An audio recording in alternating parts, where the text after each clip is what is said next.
there any other clubs that we can mention that might be close to the FFP limit? I know in previous weeks we've spoken about Newcastle, Villa, their sales. Are there any clubs that will be concerned going into future windows?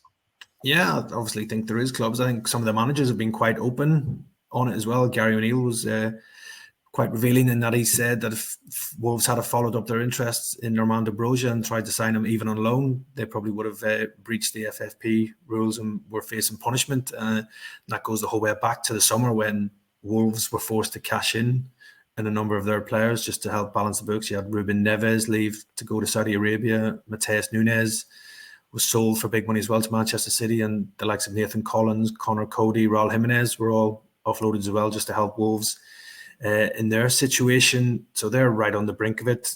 Newcastle, again, was a very public one. Eddie Howe came out and admitted that if Newcastle were to do business in January, it was going to be a case of one in, one out. And Newcastle weren't able to do that, didn't sign anybody despite their desperate need for a centre midfielder due to injuries and also the suspension of Sandro Tonali. So you've got a club like Newcastle, who are the richest club in the world, on paper, not able to make any signings because they're worried that they're on the fringes of FFP as well. That's a real concern for the rest of the Premier League. Newcastle obviously point to the fact as well that nobody really wants to help them in the Premier League either because of now the power that they've got and the finances that they have.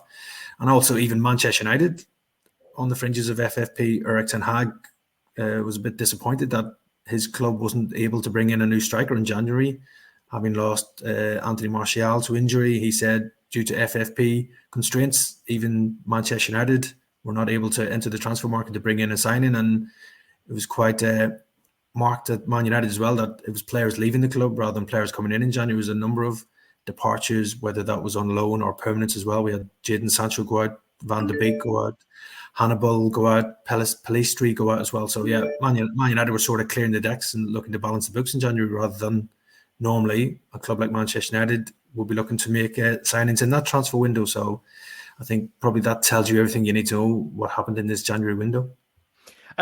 Keith, what do you think the impact is going to be with the lack of major signings in terms of the title race and the relegation battle? Does it impact it at all? Because really, clubs haven't been able to bolster their squads going into the second half of the season. Oh, it's so much depends on injuries, as we all know, and getting through the Christmas and January periods. Those that have come through pretty well, and I think most of them have come through reasonably, I think will be okay. And I think it's going to be a very exciting both ends of the table. So I don't think a January window is actually going to make that much difference.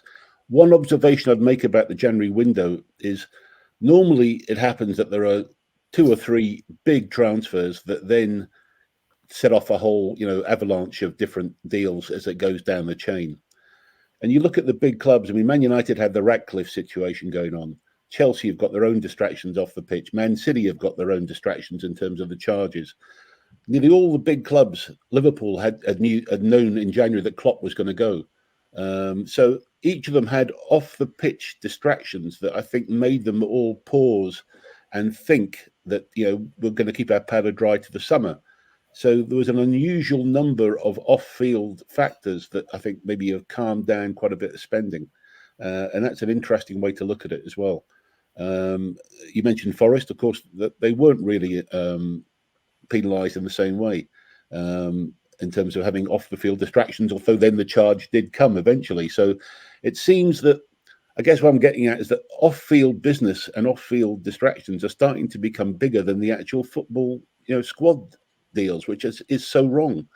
And it's really worrying that this is becoming a trend, that the business of football, the legal side of football is starting to dominate. And if it's affecting things like the transfer window and squad sizes and the chance to improve your team, then that's a very bad sign for football. I think you're spot on, Keith. And not only that, Pete, going forwards this window, like you said, 17 permanent deals. Is this going to foreshadow potentially a quiet summer window as well? Are we anticipating a busy summer, or do you see it being, again, that it's going to be one where clubs really are towing the line with FFP?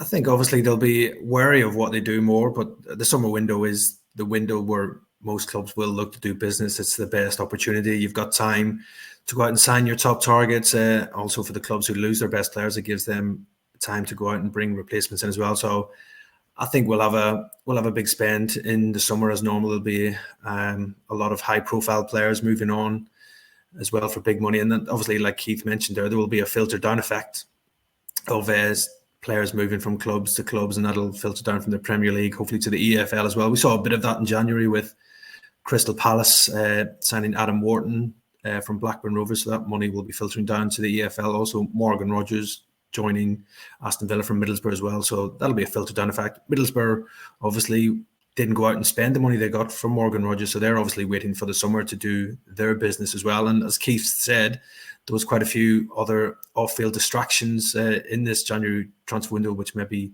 forced clubs not to spend money in the winter market. Obviously, Jurgen Klopp leaving, obviously Liverpool still looking now at director of football as well, so they weren't going to do much business. But with a new manager and a new director of football set to arrive at Anfield, I would expect some transfer activity there. Obviously, Jim Ratcliffe and Ineos will obviously have plans for Manchester United as well. Now, once their deal is finally ratified, and once they're looking to bring in a director of football as well, so he'll be looking to have a big impact at Old Trafford. So I think spending will be there in the summer, no doubts about that. It is the window to do business, and as I said, those big clubs that didn't do any business in January will definitely be looking to improve their squads and try and compete and win silverware next season, because I think these big clubs have the money to go out and spend. So I expect the summer transfer window to be definitely very busy, and as I said, there'll be a filter down effect and a domino effect of players moving and leaving from certain clubs. So the money will hopefully be spread out, and I'm sure there'll be lots of clubs and agents preparing for that summer transfer window right now. You've just watched a segment from Football Insider's brand new podcast, The Inside Track, with me, Lewis Pearce, alongside the guests on the show. Thanks very much for tuning in. Please do give the video a like, comment your thoughts on the topic, and feel free to share on your social media pages. If you want to listen to the full podcast episode, click the link in the description below. Keep your eyes peeled for plenty more content and exclusives here on The Inside Track.